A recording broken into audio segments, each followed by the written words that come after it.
Holy moly! Hello, what is up guys? I'm your host Gordon and welcome to another one of my video. Today it is a very special video, but first, special thanks to Jake for borrowing me a very special blaster for today's reviewing episode. It is the first time for me to experience such a great blaster, which is a foam dart blaster. This is the CZ-455 shell ejecting foam dart blaster, or what most people will call it, a Nerf sniper. And this is from the brand BLG. I mean, seriously, it's been a while that we see this. Holy moly, take a look at that shell ejecting though.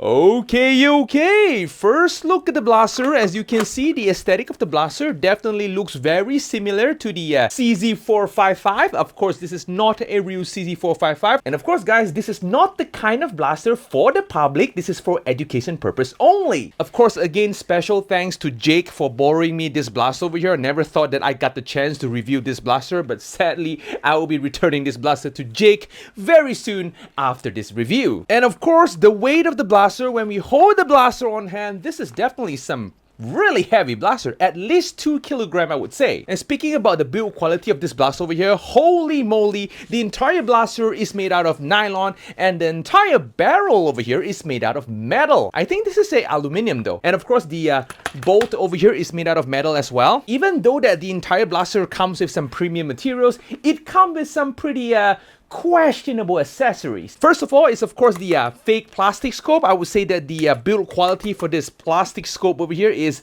very cheap, very low quality. And of course, there's of course no optics in there. It's just for show. And the bipod over here, a very questionable bipod because this is not a nylon nor a metal bipod. This is like a very flimsy, I mean seriously, this is like super flimsy plastic bipod that I definitely will not trust this bipod as well. So I won't be using this bipod during my test later on because I absolutely do not want to break it because this is not my blaster. And of course, I'm 100% sure that it will break. I mean, that build quality just does not give me any confidence at all. But the blaster though gives me a lot of confidence in handling though. Alright, speaking about the buttstock over here, take a look at the epicness of this buttstock over here. Shouldering the blaster is a dream, I'm telling you guys. I mean, the buttstock is very comfortable. It is rubber padded, and of course there is a cheek rest over here. It is adjustable. There is an aluminum wheel over here. Wow, surprisingly this is aluminum. And of course the buttstock is adjustable as well. We of course got an aluminum wheel over here, and the bottom part is non-adjustable. It is nylon though. I mean, this is pretty sweet, very epic. It is non-foldable, and of course we have plenty of holes over here to put in the strap of your choice. The grip of the blaster, take a look at the grooves over here. It just fits so nice on my hand. I mean, this blaster is much more suitable for, you know, big hands like me. Don't you think so, Jake? And the trigger pull of the blaster, very smooth. I think it is a metal trigger. In terms of picatinny rail, we got a roll of picatinny rail at the top of the blaster for you to put in your optics of choice.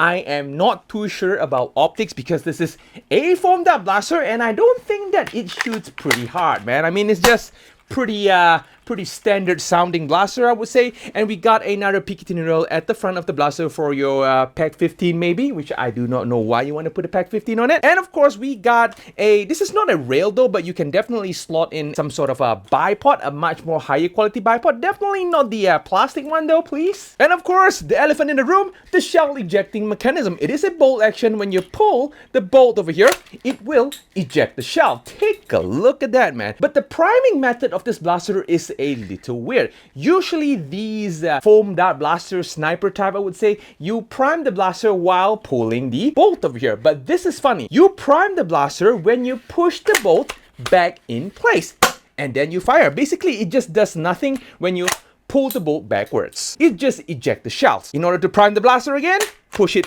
forward. That's very new for me. And of course, at the side of the bolt over here, we got our safety, of course. It will prevent you from pulling the trigger. The mag over here, smooth dropping. The mag release lever over here is ambidextrous. That's nice. And then the darts that came with the blaster is a little special though. It doesn't really come with the slightly shorter darts, just like one of these shotgun type blaster. It comes with one of these thinner profile darts over here, which is pretty dense in terms of foam density, yet pretty light. Way lighter than the original full-length darts. But it is way more sturdier than the original Nerf full-length dart. That's the good part. Because with sturdier darts, it will affect the accuracy. The sturdier the better. So yep, even though that this is a very good looking blaster, it is surprisingly a very straightforward blaster. So of course, without further ado, let us go test the blaster out.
Okay, we are back, guys. So the performance of the blaster, it is a little out of expectation. I mean, the performance is actually quite good. The blaster can go from 77 FPS all the way to 89 FPS, and the 77 FPS is just an outlier. Basically, more or less a Nerf rival standard. And in terms of accuracy, as expected with one of these stiffer darts, the accuracy is actually pretty good. In 7 meters, hitting a target is definitely not an issue at all. I mean, due to the size of these darts, I'm expecting this to go a little bit lower powered, or I would say lesser in terms of distance, but unexpectedly it goes pretty well. And during the test, I actually tried to put in some gels in there, but unfortunately the diameters of these shells is a little too large for gels, so gels are a no-go for this blaster over here. So operating this blaster so far, I did not encounter any jams, which is a good thing. Seriously, the entire operation is buttery smooth after firing for at least 100 shots, I would say. Sorry Jake for the blaster abuse, everything works just fine. And of course, will this blaster passes the wall test?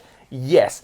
A very, very big yes, the blaster will pass the wall test with super soaring, flying colors, I'm telling you guys. And of course, the looks of the blaster is not suitable for the public. This video is for education purpose only. I bet Jake know it more than me. So guys, if you like this video, feel free to smash the like button and click on the subscribe button as well as the notification bell. So yep, go and check it out, and I'm going to see you guys in the next video.